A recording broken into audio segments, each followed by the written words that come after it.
Hello learners, welcome to this course on Embedded System Design using Raspberry Pi 4 module. In this tutorial, I will be describing about how to interface a servo motor with Raspberry Pi 4.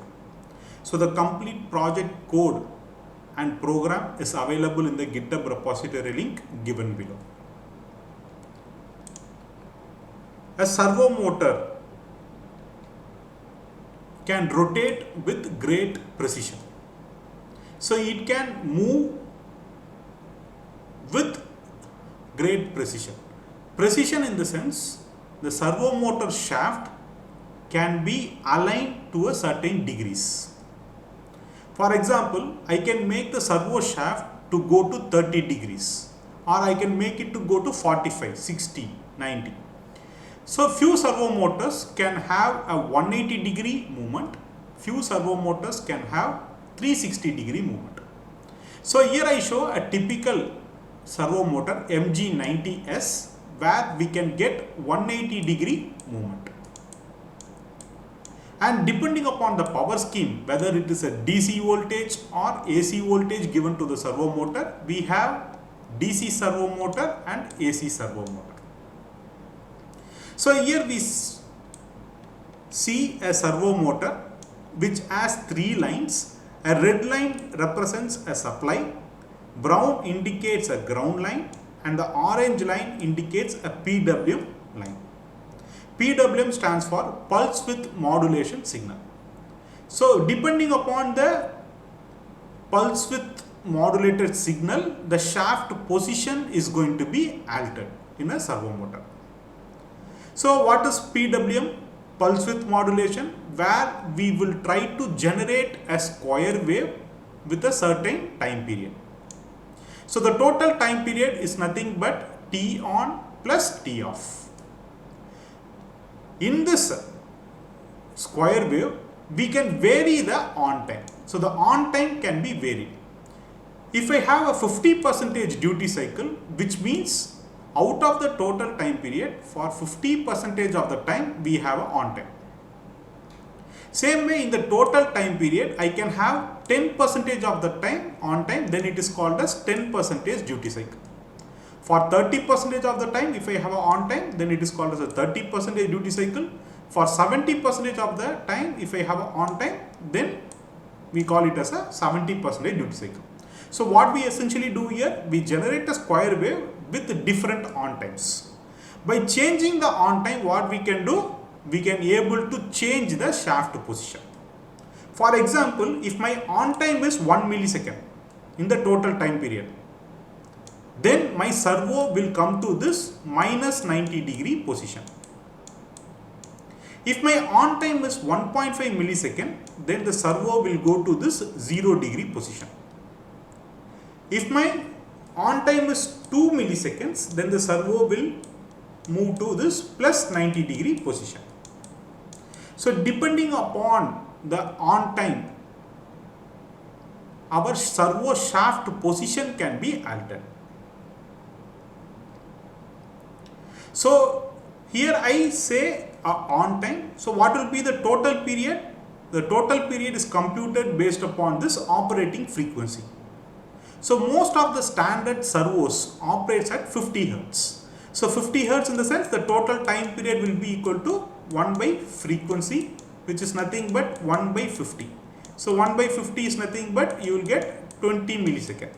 So my total time period is 20 milliseconds. So we have a total time period of 20 milliseconds. In that 20 millisecond, if my on time is 1 millisecond, then the servo will go to this 0 degree position. In the total time period of 20 milliseconds, if I have an on time of 1.5 milliseconds, then it will move to plus 90 degree position. In the total time of 20 milliseconds, for 2 milliseconds we have an on time, then the servo shaft will go to 180 degree position. So thereby the total variation is going to be 180 degrees movement. So we have to generate this on time. Then depending upon this on time, the servo shaft position can be varied and it can come to a precise position. Now let us look at the inbuilt components of the servo motor. If you see the servo motor, it contains a DC motor inside, and in order to reduce the speed of the DC motor, we use a gear mechanism here, and the corresponding shaft position is measured with the help of a potentiometer sensor. So this sensor measures the shaft position, and this shaft position is compared with the user input. Depending upon that, error signal is generated.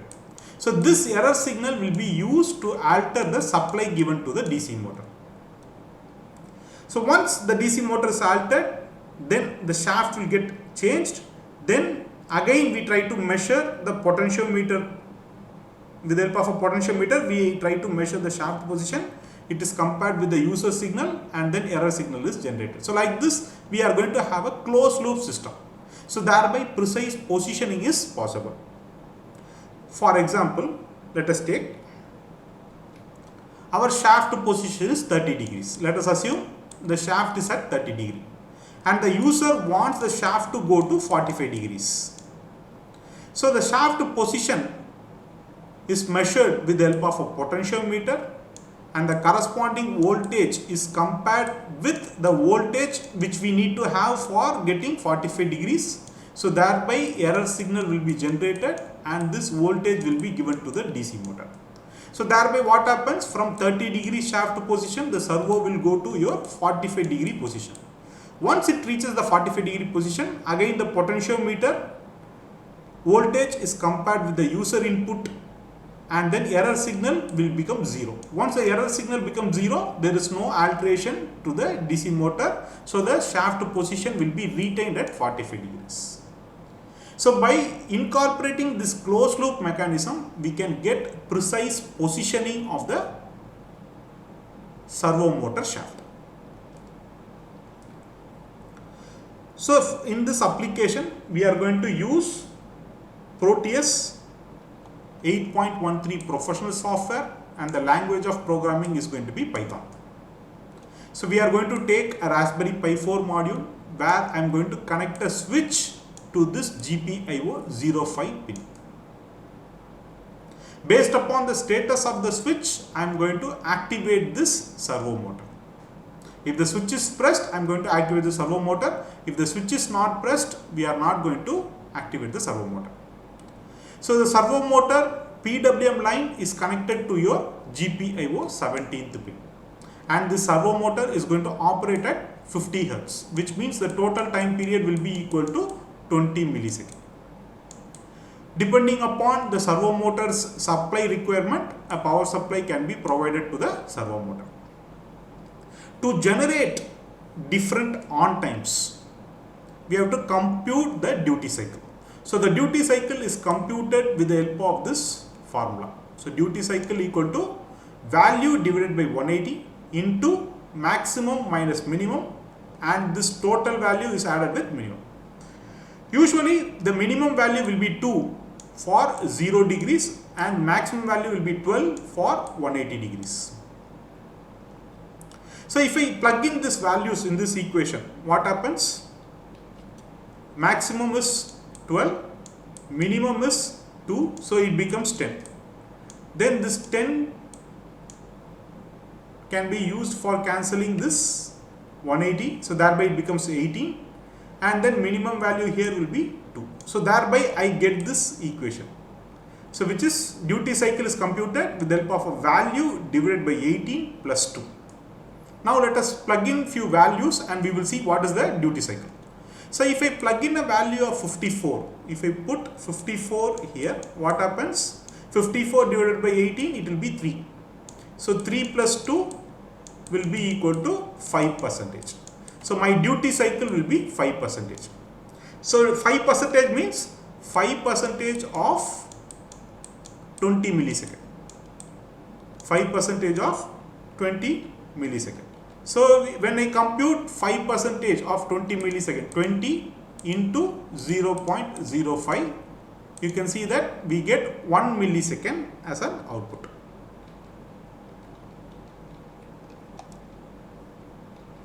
We get an on time of 1 millisecond.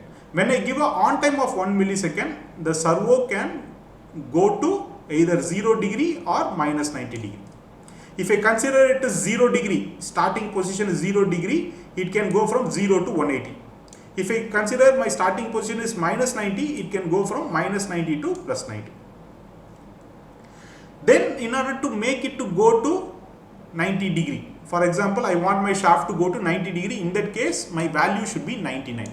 So I have to plug in a value of 99. So 99 means 99 divided by 18, it will be 5.5. So when I add this 2, it becomes 7.5. So we get a duty cycle of 7.5 percentage. So when I plug in this 7.5 percentage of 20 millisecond, what happens? We will get 1.5 millisecond as an on time. Then the servo will go to this 90 degree position. To get a 180 degree shaft position, we have to plug in a value of 144. When I plug in a value of 144, what happens? It is 8 plus 2, it becomes 10 percentage duty cycle. 10 percentage of 20 millisecond will be 2 milliseconds. Then the servo shaft will go to 180 degrees. So by setting the appropriate value, we can make the servo shaft to go to a particular position. So here I show a typical circuit where we have connected a switch to GPIO 05 pin, and we are going to enable a pull up in this pin, which means by default GPIO 05 pin will be at logic 5 volt. Whenever I close the switch, it will go from 5 volt to 0 volt. So this can be a 5 volt or 3.3 volt. And we are going to connect the PWM line to this GPIO 17 pin, and the servo motor which we are going to use is 50 Hz servo motor. So to get minus 90 degree position, this position, we need to generate 1 millisecond on time. To go to 0 degree position, we have to generate 1.5 millisecond. To make it to go to plus 90 degree position, we have to generate 2 millisecond. Now let us see the coding part. So we are going to import certain packages. To enable our GPIO, I am going to import a package rpi.gpio. In short form, we are going to use GPIO. To create a delay functions, we import the time package. So the first step, we need to configure the pins. So first thing is, I am going to say that I am going to use the IC pins for this program. For that, we try to put GPIO.set mode as GPIO.BCM. So this BCM stands for Broadcom. So Broadcom IC which is available in Raspberry Pi 4 is BCM 2711 IC. So I am saying that I am going to use the pin related to the IC. Then we are going to use two pins, 17 and 5. So 17 is used for connecting your servo motor PWM line, and 5 is used for connecting your switch. So pin number 17 is configured as an output pin, and pin number 5 is configured as an input pin with pull up mode. After setting the IC pins, we set the PWM frequency. So in pin number 17, I am going to say that we are going to generate a 50 Hz PWM signal. Then we start the PWM signal with the duty cycle of 0. So duty cycle of 0 means there is no on time. It is fully off time, so the servo will not move. Then we write a function to compute that PWM signal. So we provide that value, and this value is used to compute the duty by using this formula 2 plus value by 18. So this formula I have already discussed. So after creating this duty cycle, we make the pin 17 PWM pin line to be 1, and this one should be for how long? It should be for the corresponding duty cycle which we have computed here. So we are generating this on time for the corresponding time period, 1 millisecond or 1.5 millisecond or 2 milliseconds, depending upon what position I want. So after generating the PWM signal, we are going to wait for 500 milliseconds. Then I am going to make this PWM line 17 to go to 0. Then I am setting the PWM line to be 0, which means I am stopping the PWM signal. So this needs to be done to avoid jitters in the movement. Otherwise, the servo shaft will just try to make some jittering. So after writing this function, we try to write a main program. Any embedded system has to run infinite number of times. So in order to do that, we try to use a while loop with condition is always true. Right. So this entire segment of the code is going to get executed infinite number of times.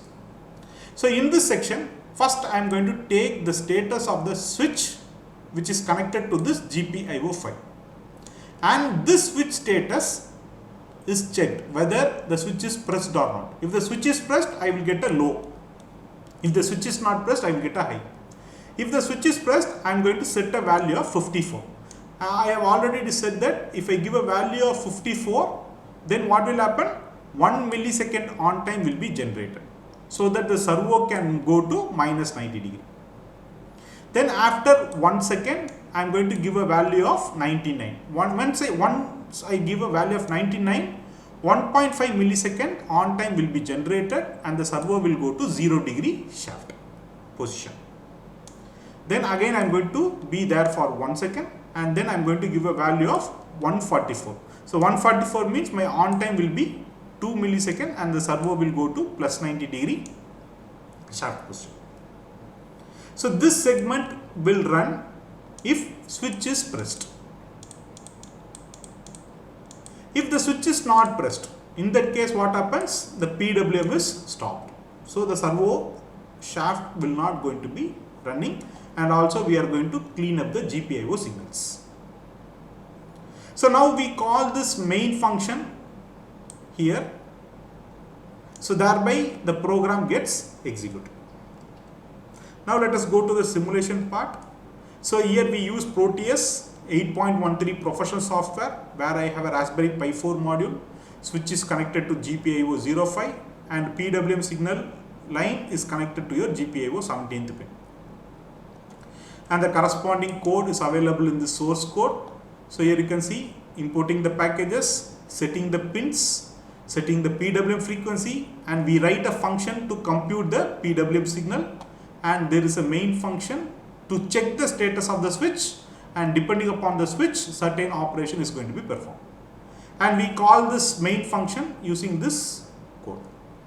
Once programming is done, we try to compile it. After compiling it, we will go to the schematic part and try to execute the simulation. So I have started the simulation. Right now you can see that the switch is not pressed, so the servo is not moving. As soon as I close the switch, what happens? You can see the servo is moving to minus 90, and then it moves to 0 degree and it goes to plus 90. Again it comes back to minus 90, 0 and plus 90. So like this it goes on. So once I release the switch, you can see the servo will stop. Now you can see the servo has been stopped. So that is how servo's shaft can be moved to a certain angle, and it can be controlled with high precision. So in this tutorial, I have described about how to interface a servo motor with a Raspberry Pi 4 module and how precise positioning can be obtained. That also has been discussed. Thanks for watching. Please subscribe for more technical learning. So the complete project code and simulation is available in this GitHub repository link given below. Thank you.